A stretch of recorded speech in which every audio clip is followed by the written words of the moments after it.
And hello and welcome to Snack Time. We have a special Game of the Year edition where we are talking about our six overall finalists for Game of the Year and basically just saying why they're so great. I am, as always, Graham, and I'm joined by three other guys to help me do this. Andrew, how are you today? I am doing fantastic. I am Yeah? excited to talk about some video games. Good, because that is exactly what we plan on doing. Good. All right. I'm in the right place. Great. Also joining me for this episode is Henry. Hey, Henry, how's it going? Hey, Graham, good, man. I got about half my Christmas shopping done.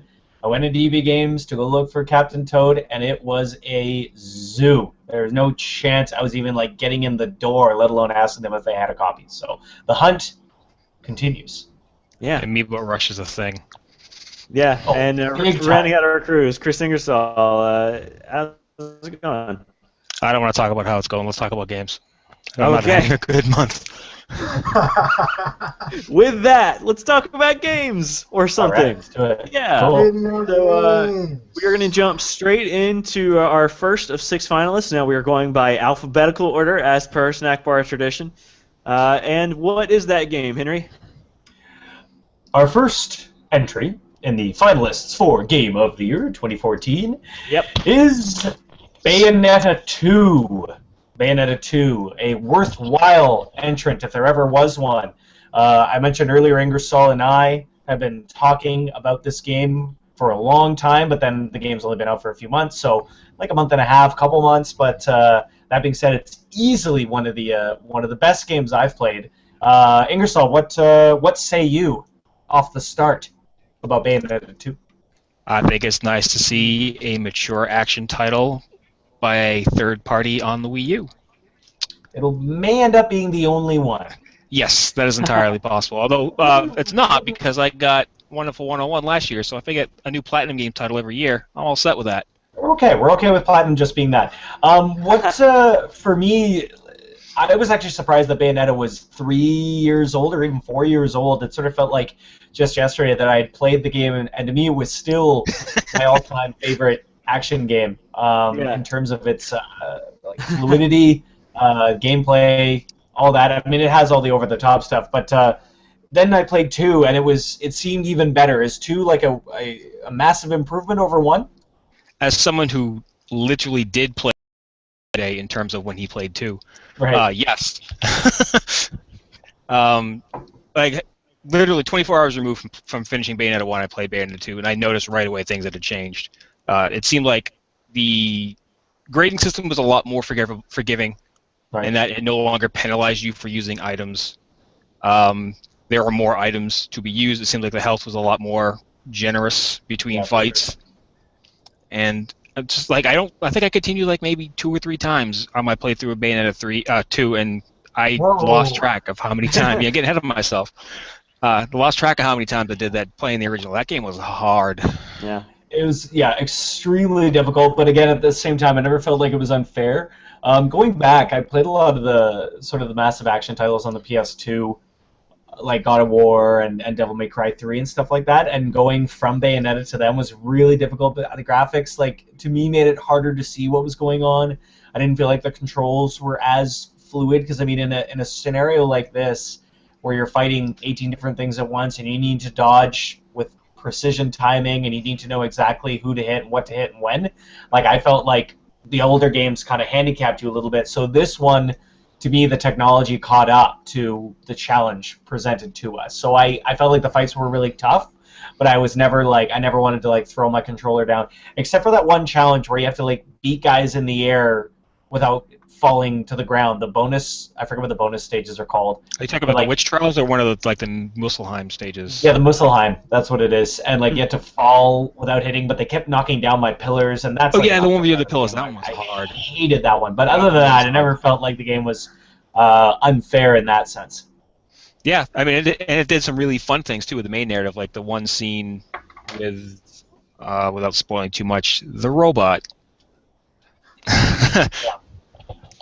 Yeah, Like no, that. It wasn't quite the drastic genre changes that Wonderful 101 went through, but it was nice to mix up the formula a little bit and get something other than dodge, beat up things, dodge, beat up things, dodge, beat up things, use powers, crazy not cutscene, crazy summon that Yeah. has a minor quick Yeah. time or just button mashing quick times. And so remind me, were you able to try out upgrades in 1 before you purchased them? I believe so. Okay, that's I never did something it, but I believe that was a thing that was there. Okay, To be fair, I only played the remake original. Like Okay. they might have updated a few things here and there. I don't know how much, and I really couldn't say. I'm pretty sure that is pretty much exactly the same. Okay. I don't think they changed anything other than make it looks a little nicer. A lot of my problems with games in terms of like upgrades and like talent trees and stuff is like you let's say it's usually like not a passive, it's usually like an ability, and you circle up and do this, and it has this like elaborate description of what the move does, and I'm like, boy, that sounds cool, can I try it out? Like, nah, you gotta spend the points now. It's like, just how about a test? Like, no, you gotta move on, and Bayonetta allows you to test out everything before you upgrade it. I think it's really cool. To be fair, when playing Bayonetta 2, I didn't buy that many upgrades. No, I bought mostly the health one and the one that enabled you to get more health. But like the new moves, they Yeah. seemed extraneous. Playing Bayonetta 1, they seemed extraneous, and I just skipped them. Yeah, I did too. I like the idea that they give you the option, so if you want a whole different moveset, you can have it. I mean, especially on replays, like you can play the game a couple different ways depending on how you want to spend your Halos. Yeah, for sure. And that game definitely rewards replaying. Oh man, yeah. There's a couple of funny Nintendo costumes on there that require quite a bit of grinding, like the Star Fox one. I didn't get that. The Star Fox one is free. Well, no, it's. Oh, was it? It comes with the Kotor bullet you get, so you don't have to buy it separately. But the other ones are in addition to get. You have to get that one first. Oh, very cool.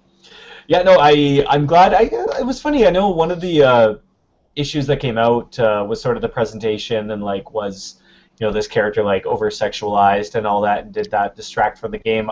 I thought, as with the first one, I don't think it distracted it from the game at all, because that's part of the character, and it's not. Yeah, it made her a distinct character. I think she is, but she's always. I mean, I don't know. It's not my area of expertise, but I felt like a lot of games will like try things like risky things, like let's say for example nudity, but they'll like not really do nudity, right? They'll like cover stuff up, because they're afraid to take that step, right? To me, if you're going to commit to an idea, be it sexuality or anything, I mean, you have to, for the game to succeed and be considered good, you have to go all out, and Bayonetta does that. If you want over the top insane action, you will get over the top insane action. There's no idea in Bayonetta 2 that's like off limits. Like, oh, there's a monster that's throwing churches at me while I'm surfing on a fighter jet. I'm like, yeah, that's cool. Like, some other games might be like, okay, now we're going a little too far. Yeah, that's like the second level. And they're like, no, we're not going too far. We can't go far enough. I wish more games did that. I mean, not every game is going to have, like, you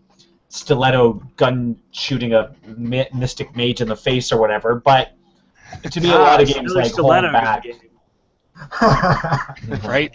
3 years down the road, it's like, why are there so many stiletto gun games in the market? So many stiletto. It's an epidemic. It's like the new zombie game. Yeah, I mean, the graphics, it looks amazing. Really glad Nintendo really saved this one. Surprised nobody else picked it up. I mean, I guess sales for the first one weren't great, but it's nice to see Nintendo take this kind of risk. I'm glad it's one of our finalists and maybe our game of the year. Who knows? I have a question for you guys. Go ahead. So I have yet to play Bayonetta 2. I played the first one. I enjoyed it. It was incredibly difficult. Yeah. Which I never went back to it because I'm just like it was tough. It was done. Right. It was very flashy. Yeah, it was very flashy. I enjoyed it, but and I'm someone who finished Devil May Cry 3 and replayed that game several times. Like the original Bayonetta was actually a little tougher for me than that game. I found Devil May Cry 3 harder than Bayonetta, Andrew. Yeah. Most people do. Maybe I just wasn't used to the genre. Just dialed into Dante, I guess. Maybe, but so two is kind of the first game, but a little more approachable and flashier. Is that kind of the gist of it? Like, yeah, there's not that much difference. It's very similar, but yeah, if it'll be slightly less difficult. You don't get punished for items. There's more items. I would say the pacing is a little more forgiving too. I found the checkpoint system very fair. More forgiving. I think it was only one time where I'm like, oh, I gotta do that again. But every other time, like even in boss fights, there's checkpoints. which I found really cool because some of the boss fights go on for a long time, and while they're fun, I don't necessarily want to have to do them over and over and over again. So it's pretty forgiving, I found, with the continues. So this is essentially the original Bayonetta with some pretty good improvements and more better difficulty, and it's kind of like the ultimate version of that, like on a higher scale. A game that was already really good. I was gonna say, the bottom line is the original Bayonetta was an extremely good game, and this one improves upon that. Kind of like our current call discussion. All right, cool. I would say that's that. Yeah. So between each of our finalists, we're going to talk about one game that didn't quite make the cut. Just mention it. Just be these games are also incredibly good, and if you happen to be able to play more than 6 games in a given year, then maybe check out some of these. I don't always manage that. On non-Monster Hunter years, though, I guess this was one of those. It's always Monster Hunter year now. Always. Quality over man. quantity. It's fine. All right. So the first game we'll bring up is Donkey Kong Country Tropical Freeze, which, so the Wii U had a really crazy good year because I think most of us forgot about that game, but that's a pretty good game. It was such an early release, also. Like, it came out in February. It was, Yeah. I feel like those games are often forgotten about, more or less, when it comes to Game of the Year discussions. Yeah. So. But, man, I thought it was good. I'm glad it's not a finalist, though. I probably didn't like it as much as you guys. I'll say that. There were a couple of staff champions pushing. But yeah, so it's just interesting. There's a full lineup of Nintendo games on the Wii U, and not just a couple really strong ones this year. So, maybe it's time for you to check out the system if you haven't. Though I guess maybe if you listen to our recommendations, you bought one already, right? I hope so. Word from me, man. Wii U is on a climb. It's on a tear for sure. They're doing a lot of smart things. So let's move on to our second game, though. Second finalist. Henry, what's our second finalist? Our second finalist of our Games of the Year selection of 2014, 2 of 6, is Dragon Age Inquisition. Yep. Andrew, yes. admit it. You've played and loved this game. You caught me. I'm staring right at you, pal. What gave it away? I'm super jealous. I haven't played this game, so I can't talk about it. Graham and Andrew, I know you both have. Please tell me about it. Yeah. So since Andrew has talked at length, why is it maybe Game of the Year? Yeah, Andrew's talked at length about it, so I'll go ahead and start. It's interesting because it manages to take the stylistic choices that were made in the second game to kind of change how it's played, and combined them with the larger, more open world and kind of more customizable sorts of characters and more options that you saw in the first Dragon Age game. So, if it's less of a Baldur's Gate successor than the first game was, but it sort of shares that scope, I think, in an interesting way, and it takes advantage of the technological advances that we've made in recent years to feel large, kind of like in the way Skyrim did, but it maybe even, I don't know, it feels maybe larger. I mean, it isn't physically larger, but as far as the scope of all the places you can go and the things you can do, it's really interesting. So here's the thing. Yeah, to go off of that, I think the reason it feels larger is because in Skyrim it's essentially one giant map, and you're just exploring that one big map. And maybe if you put all of the individual areas in Dragon Age Inquisition together, it would be as big and maybe bigger than Skyrim. I doubt it, but it probably comes pretty close. But the thing about it is kind of your character's position in the game as the Inquisitor / Herald of Andraste, basically the savior of the world, and how that plays into kind of both actually saving the world and also the politics of Thedas itself, and how you travel around the different locations and how every location seems remarkably different from the last. All of that combined make it seem like you really are globetrotting. And I think you go into individual spots on the map,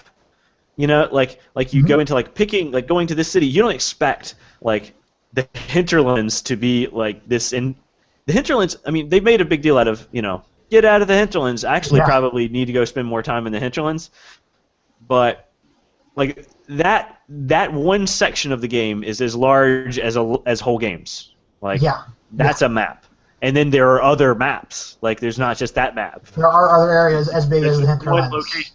Yeah, Yeah. like it's. I think that's what makes it seem huge. Is like this whole enormous map is this dot on the map. Yeah. So I think that's part of what makes it interesting. And then I mean, just what BioWare does best is this sort of character interaction thing. Mhm. And setting it in this larger world lets people get away from what they didn't like about Dragon Age 2. Like I think the character development interaction maybe Mass Effect 2 level.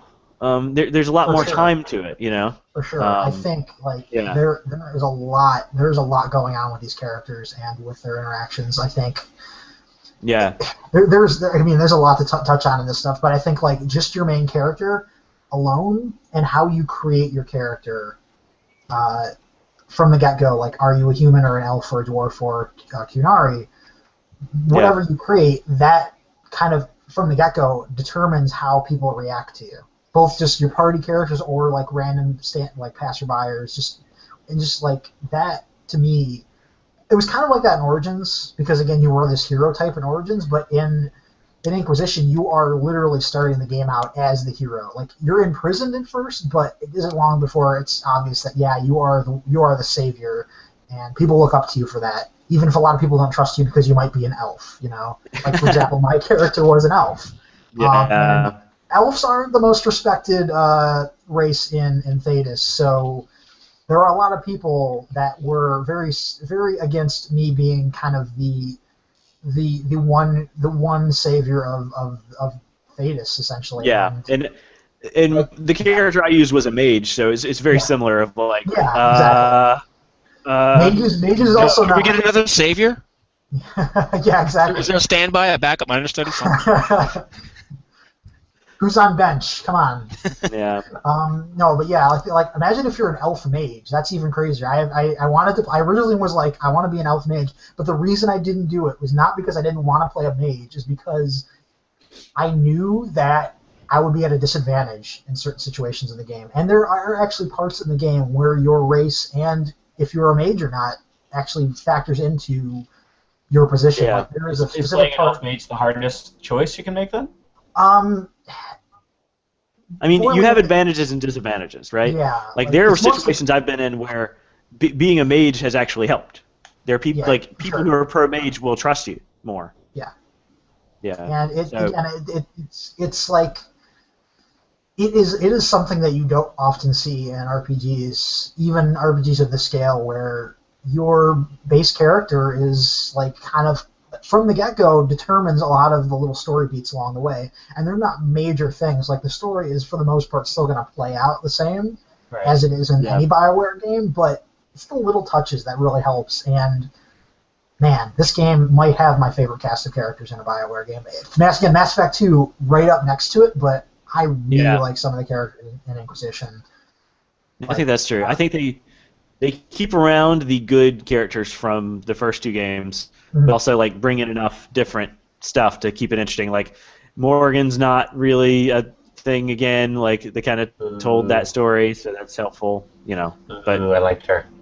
Well, I mean, I'm not saying she's not there, but like she's not a major player in your story. Yeah. Yeah, they give more time to people, but also like, hey, did you want more of Eric? Because you probably did, I Eric guess, is because great. they got you that. Yeah. Yeah. Nice.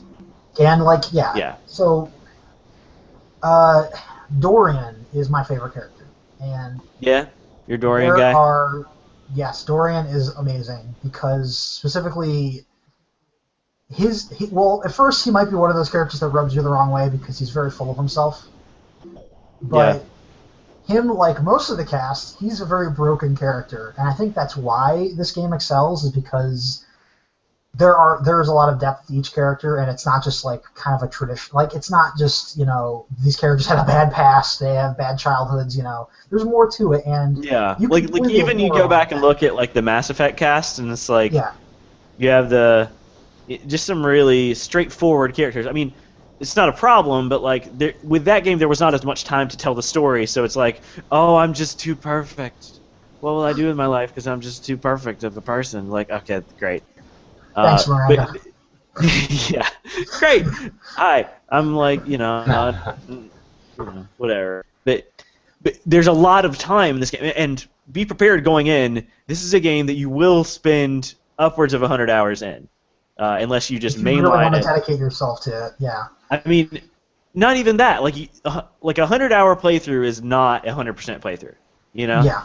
Like it's not even close. It's Like my final time was over 40 hours, and Yeah. I feel like I did a lot. And seems I'm like you very- mainline. I mean, I yes haven't and no. I haven't finished yet, but I Yeah. have put in Probably more than me. 50 hours in, I think. Yeah. And I So- just got to Skyhold. So Jeez, man. Wow. Seeing the Yeah. sights.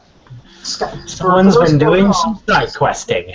Probably I wouldn't say it's the halfway point, but it's close enough to the halfway point. yeah, Skyhold is also where the game opens up even more. yeah, So there's Yeah. that too. yeah, So yeah, I mean, I didn't mainline it so much, but I felt satisfied with my time with the game. That I felt like my conclusion was like I reached the natural conclusion of the game. I didn't feel like I was forcing myself to stay in that world, but at the same time, I want to go back to it. Like both through a replay, I also have several saves at several points of the game that make me like I want to dive back in and explore these other smaller things that I didn't get a chance to explore. So it's not it is a gigantic adventure, but I don't think I would say there's a little bit of padding, but it's not. It's yeah. easy- It doesn't easily feel like you're normal. doing nothing. Yeah. And again, I just love the politics of the game. Like Yeah. I love when RPGs. I mean, this game kind of does become that. Like you essentially there's the big bad. You have to stop him and save the world. But I love the political side of it. Like Yeah, and you make meaningful political choices too. yes, So yeah, but yeah. So Cool. we'll stop talking about Dragon Age, but it's really good. it's a fantastic game. That sounds amazing. Yeah. Yeah, no, I can't wait. I'm building a PC just for that and a couple other games, so looking forward Right. to that one. Time for another honorable mention then. Honorable mention. Yeah. Okay. So our next honorable mention is Transistor. Yes, Oh, Transistor. man. Yeah. Transistor pretty good. is a really good game. It is a game that I would say I didn't fall in love with till about the last 30 minutes or so. Not to say I was disliking it a lot up to then. It's just I think you had very high expectations. yeah, my expectations were incredibly high. So that's partially my fault. But And partially their fault because they made Bastion. So. Bastion is one of my favorite games, and Yeah. but that's what amazes me about Transistor is even if I didn't love the gameplay, I still enjoyed it enough, and I was intrigued enough by the world and the characters to want to keep going, even if they did keep things at arm's length a lot of the times. But Yeah. man, that ending. I wrote about it. Just go read that Yeah, if you play read the it. game, and Yeah. just Yeah. that's a good game. Yeah. Okay, Henry. Next finalist. Let's do this. Let's do it. Let's keep it rolling. Let's keep Yeah. this cart zooming Yeah. like Mario would in. Who's That's Mario? right, Mario teaches typing. Who is Mario? Our number 3 of our finalists of the year is Mario Kart 8. And I think Yep. all of us have played this, or all of us should have played All this. of us This have on played camera. this. Yeah. Yep. One of my favorite games. My top 3, my personal top 3 choices. It could have been any one of them, but Mario Kart 8. If someone had said, "Was that the best game you played this year?" Very, very definitively, yes. What do you guys I think thought about you'd Mario? just say, "Hi, I'm Daisy." Daisy. Man, I'm Daisy's using awesome. Sun's controls. Man, if they hadn't included Daisy though, it would have been off my list. Wouldn't have even played it. What do you guys think? Did Nintendo hit it out of the park with this one, or what? Except for a few things. They Mario kept it Kart 8 firmly is- within the park. Right, because Mario Kart is always excellent. They just improved That's true. upon their long Yeah. tradition of excellence. Yeah. But I'll say this: after Mario Kart Wii, I was, not super excited about the idea of it, and I even played it at a couple preview events and things, and it was just like, well, yep, I guess this is Mario Kart Wii again. Great. And I was not expecting to like that game as much as I did. I was not anticipating it, frankly, because I was like, well, I mean, it'll be Mario Kart. But just, it's the little things. One, that game's gorgeous. Two, the track design is actually, like, the new tracks are really cool. They're fun to play. The Zero Gravity gave them a lot of creative outlets, I think, to do weird things. And somehow they it doesn't come across as gimmicky, you know? Yeah, they don't use it every time. And when they do, you don't always notice it because it's like more or less half pipes and not so much upside down and crazy nonsense. Yeah. But so I think just the level to which that game just is pure polish. Like there's I mean, if we can say anything about that game that is not great, it is the battle mode. Just don't play the battle mode. Don't play that battle mode. And that might change, right? I mean, with the DLC, is it inconceivable to think that Nintendo might be like, sorry about the battle mode, here's battle mode. They would have to give us like that. That seems more excessive than a couple of characters and some tracks. Yes. Yeah, unless for some reason they just gave old battle maps as a thing. That's what I mean. Like that might come back. Maybe, but I mean, frankly, it is what it is. Yeah, it's not as much of an issue. To me, it was definitely not a deterrent. I can't believe how good Mario Kart looks. As you guys notice, I'm saying Mario correctly now. Yeah, we appreciate that. Yeah, good. How good it looks. Every time I play the I forget what the Beanstalk level is. Andrew, what's the Beanstalk level in the clouds? What's that one? Cloud top something. Anyway, when you're coming out of the lightning... Andrew, I'm not using you as my phone a friend anymore. When you're coming out of the lightning storm and you see the light sort of just bounce off that Beanstalk thing, I'm like, that's pretty much the most gorgeous thing I've ever seen, and I think that every single lap. The game looks and plays... It's just like Mario Kart Wii. Items less obnoxious, great graphics, adding tracks, perfect. I don't see how it can get much better. And we're not judging it on the DLC, but the DLC is awesome. DLC is great. The DLC is awesome, yeah. The Zelda and Mario Kart, F-Zero tracks in particular, are hilarious in the little touches they make. Like their coins become rupees. Yeah. Little F-Zero zoom-in noise as you get to the starting line. I like that. Like pit zones for no reason. Just pit zones. Yeah. I do appreciate that you don't take damage when you hit the sides, though.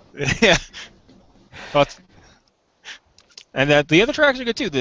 They did one retro track. They put Pinball was not. That's coming next.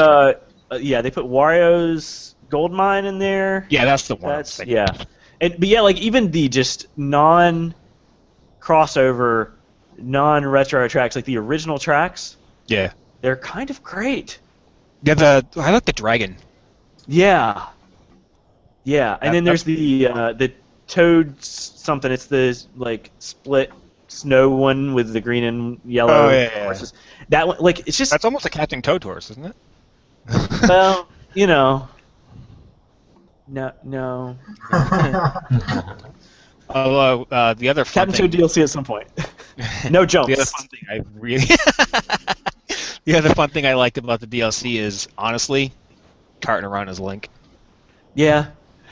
Because that's just such a weird visual. It is, and it sort of works. It does. Can we talk briefly about the online and how amazing it is? Like the online in Mario Kart Wii was surprisingly good, but there were definitely some improvements that needed to be made. And I think I didn't play Mario Kart 7, so I can't speak to that one. But in terms of the console Mario Kart games, I think this game, like online, is fantastic.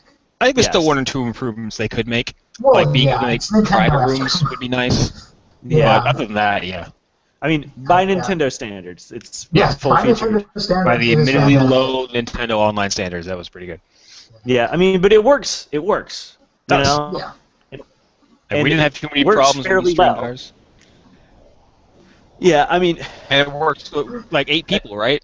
Or you can have all 12? Yeah. Just 8? 12, yeah. 12? 12 people, yeah. And like, especially this year, if a game online works correctly, faulting it for, not biting off more than it can chew is... Right. Maybe we just let it work. Yeah. Yeah. You can't stop people from picking bad courses. No, you cannot. That's right. You can't stop people from picking Electrodrome. So, hey, No, hey, no, hey, no, that is the no. best one. I'm sorry. Incorrect. You have Electrodrome to is apologize great. for being wrong. It's Mount Wario.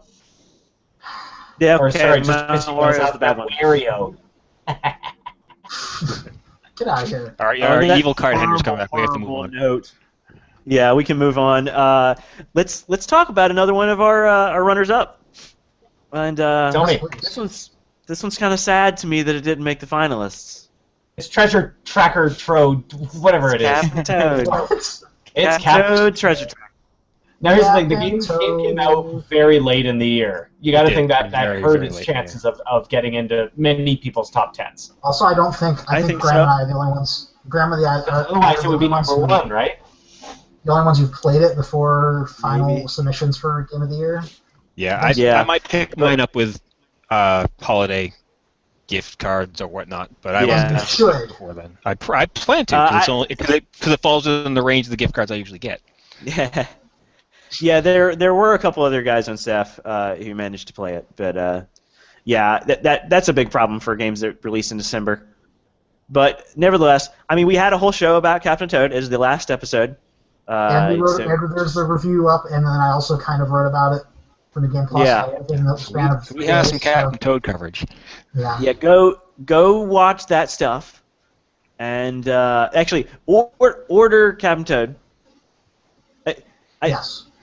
If you can use public transit or walk to get to the place to buy Captain Toad, then you can order Captain Toad for like in-store pickup, and then on the way watch our snack time on your phone or something. But not if you're driving, because that's really not safe. Good advice. Yep. Henry, what's our next game? All right, our next game, which by default is better than Captain Toad, is another game I'm very It is shots better than fired. Captain Toad. I'm sorry, Another it's game true. I'm building my PC for. I'm very excited about playing Middle Earth: Shadow of Mordor. Shadow of Mordor. And Andrew, this Hey. one's all you, buddy. Why is Andrew, this you have to game so continue good? with that accent and tell us why you like Yes, I will talk like Dracula for no reason at all. Long ago, we saw very few good video games based in. All right, that's enough of that. So yeah, so I could have kept going. I bet you could have.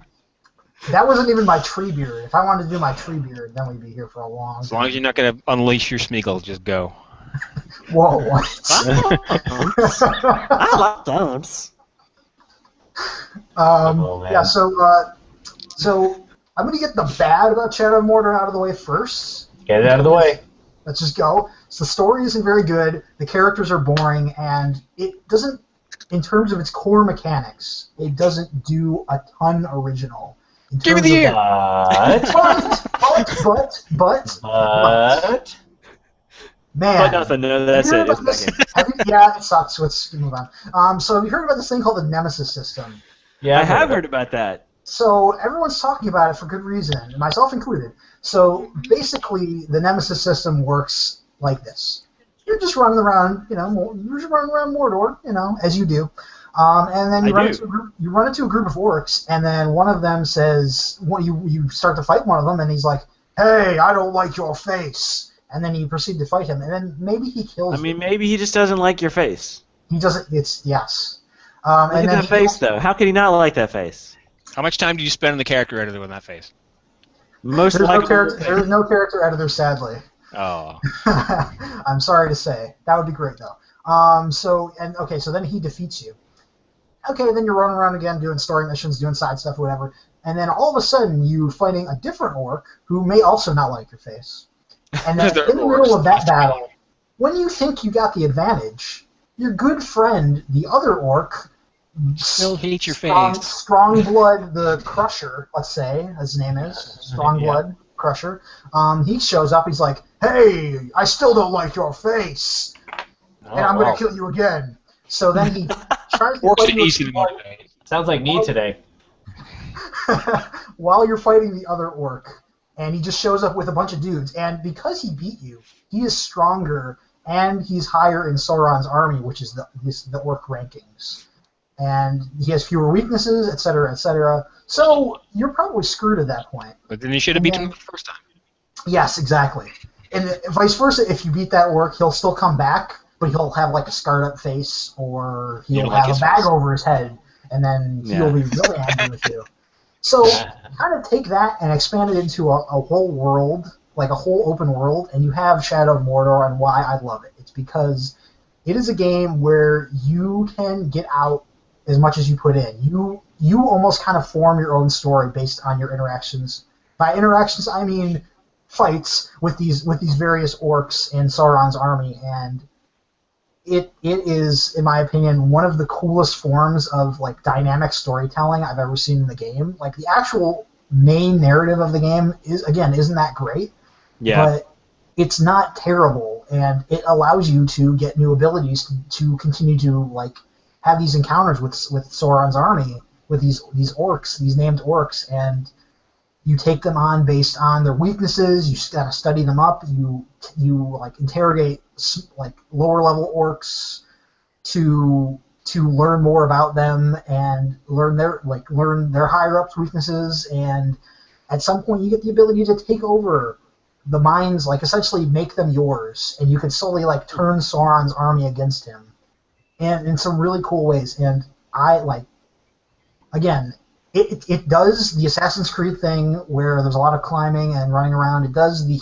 Batman Arkham thing with the combat, but it does those things, I think, better than those games ever did.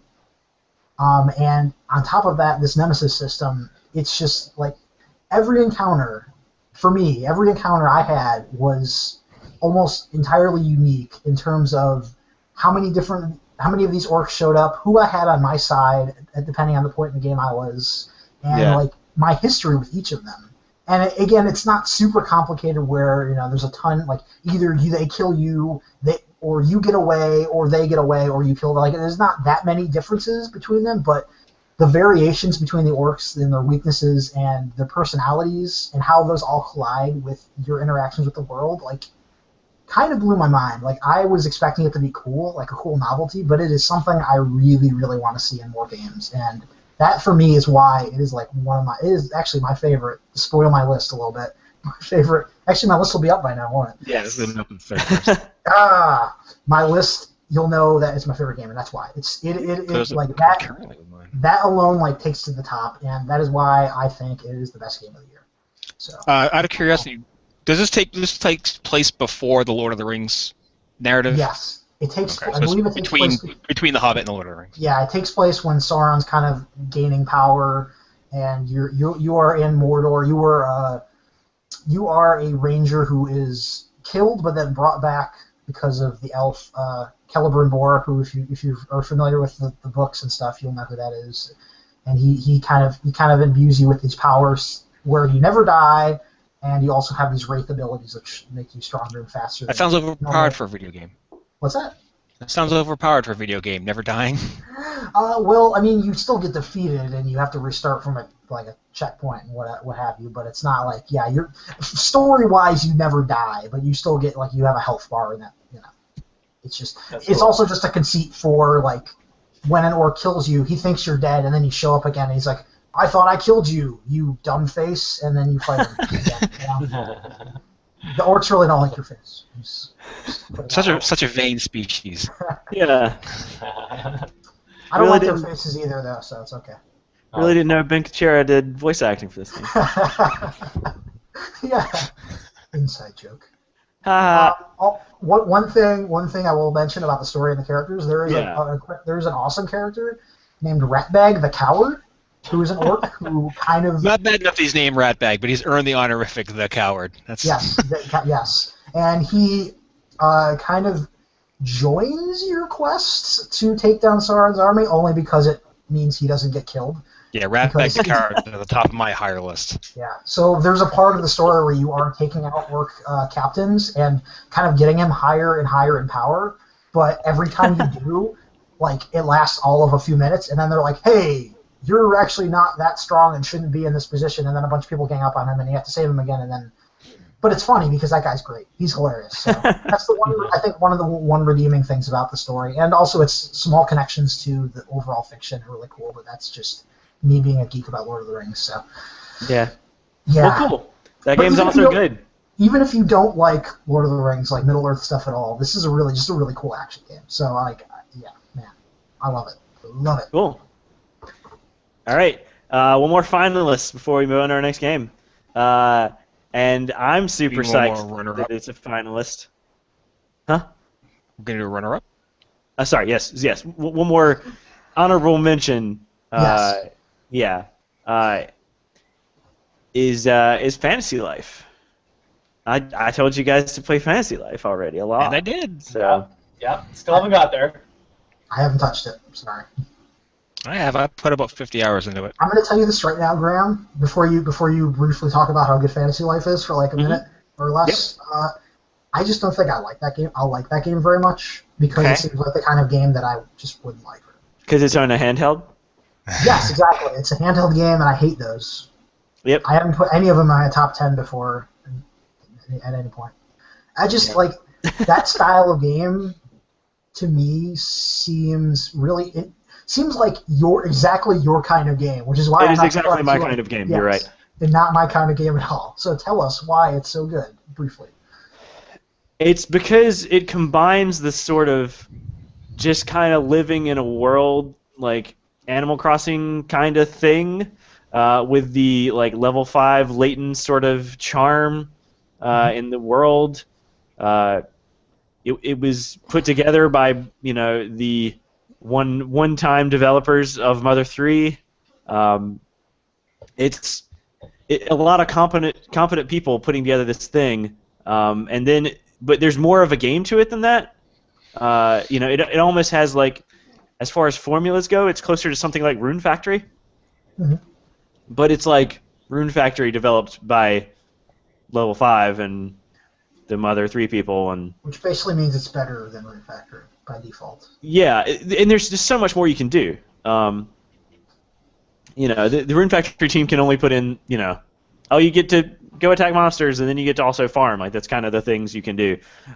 Those are, like, that covers about 3, maybe 4 of the 12 classes in Fantasy Life. Fantasy Life, you can do a lot of crafting. I mean, if you like the idea of doing the kind of progression that you get in an MMO, but you don't necessarily like the logistics or pay structure or any of the other stuff associated with MMOs, then Fantasy Life will probably appeal to you. But yeah, anyway, I could talk a lot about Fantasy Life, but it did not make our Game of the Year overall finalists because everybody else is lame. So we're going to move on to our actual finalists. Now, yeah, it's just us. We got to stick together. Henry, what is our next Game of the Year finalist? Our next Game of the Year, oh man, this one, we've talked about some games this year, but this one is something else. Yeah, this is probably the surprise in our list, I think. I don't think it should be surprising at all. It's Shovel Knight. Yeah. You want to talk about Shovel Knight? We can talk about Shovel Knight. Andrew, you and I both played Shovel Knight. We both enjoyed Shovel Knight. Why do we think Shovel Knight deserves to be either a finalist or even Game of the Year? Take it away, Henry. You start this one off. I want big fan of Shovel Knight. Big fan because big fan of this resurgence of making old new school or new old school. I guess that would be better. Yeah, new Throwback. Old school games, throwbacks. There we go. Yeah. I like that it's not like it kind of looks like a NES game. No, this. Yeah, there was that period where like NES game. It was laziness, but I think we've gotten past it now. Yeah. Where there are still those games, but people have learned to tune those things out. To be actually good, you have to be actually like somewhat faithful.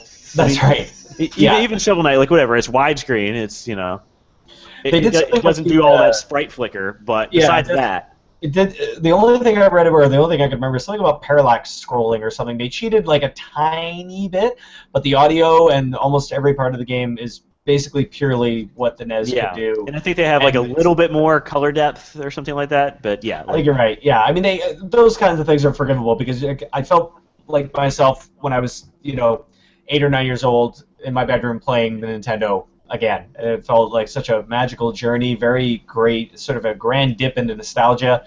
The game controls perfectly, sort of a mix of DuckTales, Mega Man, Castlevania, Zelda 2. There's a lot of DuckTales in that game. There is a lot of DuckTales.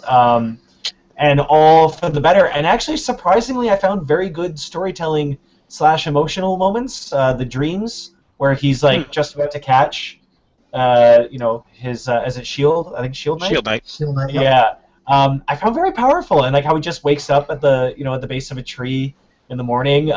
Really cool. Really spoke a lot of volumes. I found like that was better storytelling than a lot of other games can do with a much larger budget and voice acting and things like that. And I found the end boss fight as a result of that much more meaningful, because I'm like, oh, I've been looking for her for so long, and now I see how like we work together, not just in the story but in gameplay as well. So that was a nice touch. But a million cool things to talk about this game. I will else say, talk about Shovel Knight?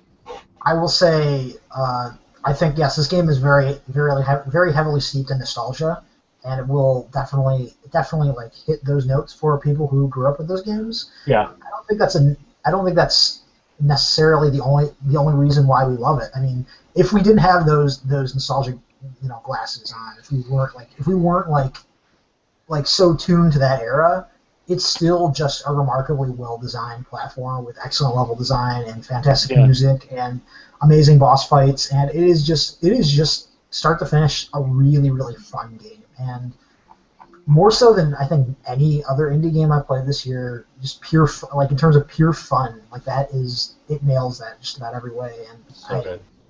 it is just like I feel like there are a lot of really well-designed indie games out there, but a lot of them have something else, and like there's something else, like with Transistor, going back to that real quick, like that game it's kind of its own thing, and it has its very strange story with its talking sword and all that, and it is fun, but not like pure fun. You're in it for kind of the mystery around it. With Shovel Knight, you know what you're in for. You get in, you go. It from start to finish. It controls, like Henry said, controls brilliantly. It is just like a blast. Like really, really well designed game. Cool. Man. Yeah. I liked it, but not enough to get it up in the top 10. I think it literally finished 11th for me. Yeah. Close, but no cigar. Yeah, that's my. I'm a big sucker for that. I like Mega Man 9 and Mega Man 10 were good examples too. So yeah, voicing more Shovel Knight or Shovel Knight impersonators or more retro games.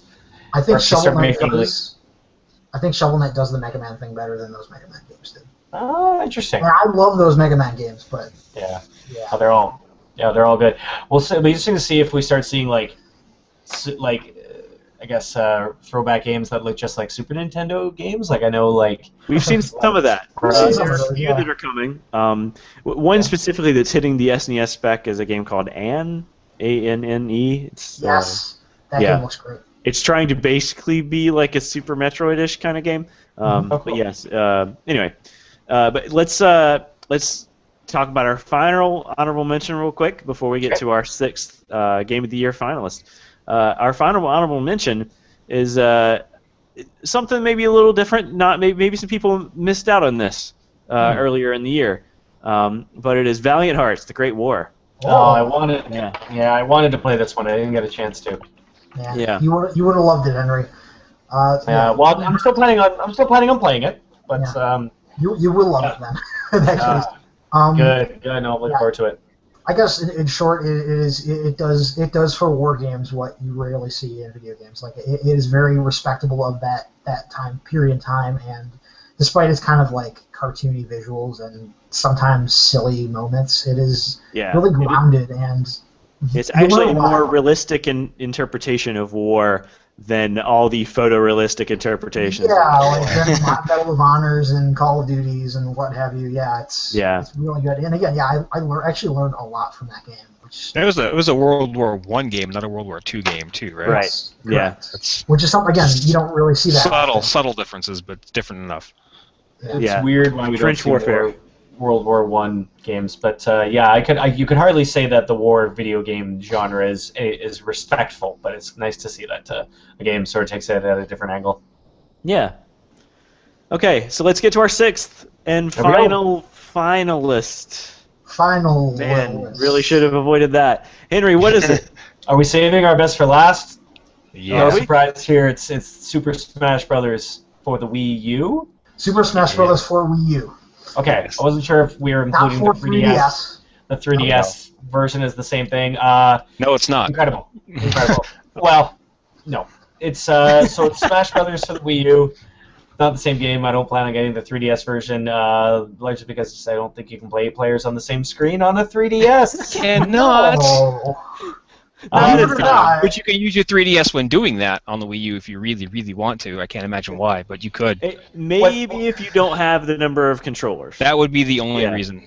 What boggles my mind about this, and I'll let everyone talk about it because I think everyone's played it, but mostly Ingersoll and I will handle this one. There's very rarely, I spend a lot of time on the internet reading about games, and with Mario Kart, people have been clamoring for DLC tracks and stuff for the last 15 years, basically. They're like, why doesn't Nintendo do this? Blah blah blah blah blah. Maybe 10 years, a long time. But with Smash Brothers, I never read wouldn't it be cool if they had 8-player local support? I'm sure someone said it, but just I said it, but that was yeah, but you're nuts. Yeah, such a great, awesome idea, and the fact that they surprised everyone. The announcement didn't come out years before the game came out. It came out a month or two before the game was released. 2 weeks. Yeah, almost. there was a link that suggested that this was something because there was an audio file in the 3DS version that said 8-player Smash, and people just thought that was something that they just gave up on or something. Yeah. Especially after all of the we had to cut Ice Climbers because we couldn't get the performance up. Thought that was just something left on the cutting room floor. So no one really took it seriously. But yeah, just the fact that it's there and that it kind of works really well is a surprising thing. Other than the hardware thing, the only flaw to 8-player Smash is some of the stages you are forced to use for it. Yeah. Which again, they may release some DLC down the road that'll. You can make your own stages, right? And if they're large enough, you can use them for 8-player Smash. And I did discover that some Omega forms of smaller stages are allowed for 8-player stages. Which is strange because the Omega stages are all the exact same dimensions. So. Right, but. Also, why are you playing 8-player Smash in Final Destination? What are you doing? What are you doing? Are you playing with items off too in your 8-player game? Are you really going to do that? Oh man, you can't get rid of items. Come on, there's no pure fighting with 8 players. No, that's just a random. He's judging you. Chaos. But yeah, it can be kind of hard to tell where you are on the screen, even with 2 or 3 indicators for that. But yeah, they do a pretty good job. Sacrifices have to be made. And frankly, I don't think it gets too chaotic if you do it right. If you play on Temple or something, it just breaks into smaller 2 or 3 person battles and things like that. And I think that part's really cool.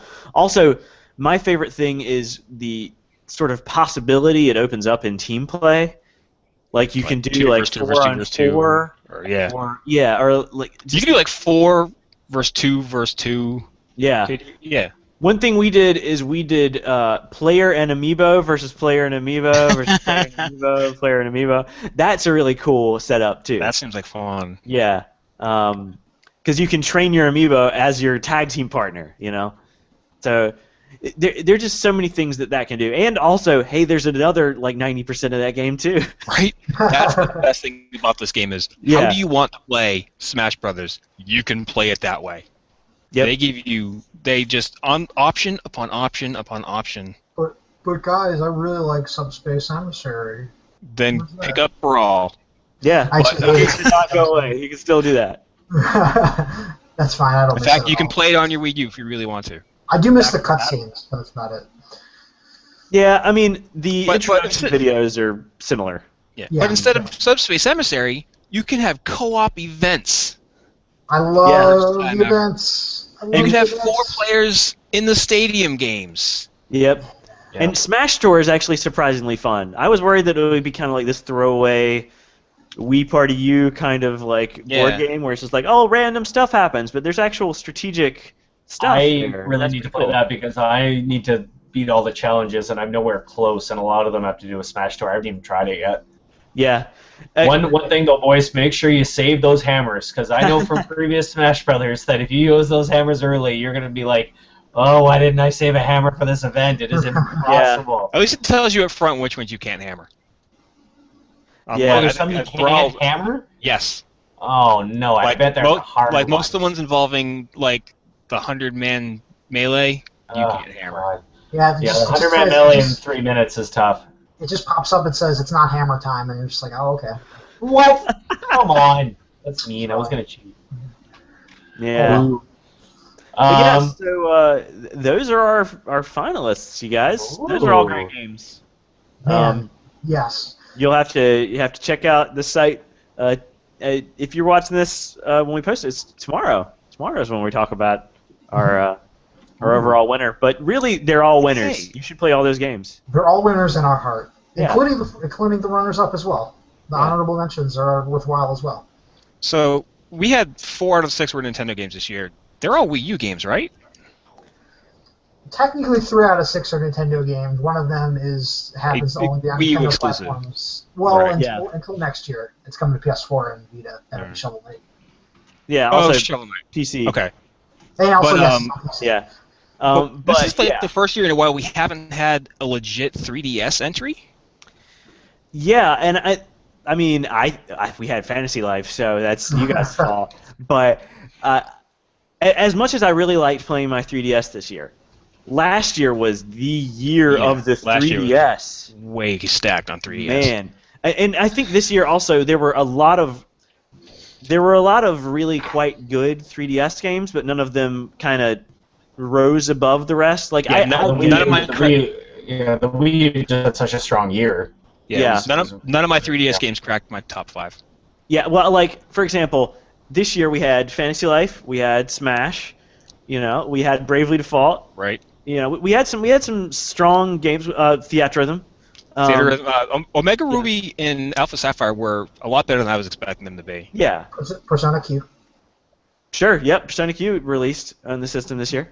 But yeah, so there were good games, but there just weren't those out of the park games. I would argue that none of those games are out of the park games. But hey, I hate handhelds. Well, I'm saying like last Yeah. year we had Fire Emblem, Yes. we had Pokemon, we had Animal Crossing was great. Link Between Worlds. Link Between Worlds, yeah. Man. So I mean, hey, next year we got Codename Steam. That's probably gonna be just like Fantasy Life, a game that no one else likes, but you need to play. We'll see. The only 3DS game I need comes out next year. Yeah. What's that one? But me too, and that's Majora's Mask 3D. Yeah. So we'll see how it goes, but yeah, no, that was not a joke year for handhelds by any stretch of the imagination. I think just specifically the Wii U had a great year. Yeah. Which is about time. But yeah. Yeah. I mean, like, not to get too down before we end this, but like 2014 overall, not the strongest year, but it still had some really good games that would stand up toe to toe with some of the best from last year and the year before. Yeah. So, like, Or still, toad to toad, shall we say? Oh, are we gonna end on that? Let's end on that. yes, Okay. you're right. That's Hey. true. That's true. You should play your EDAR. Bow. Bow.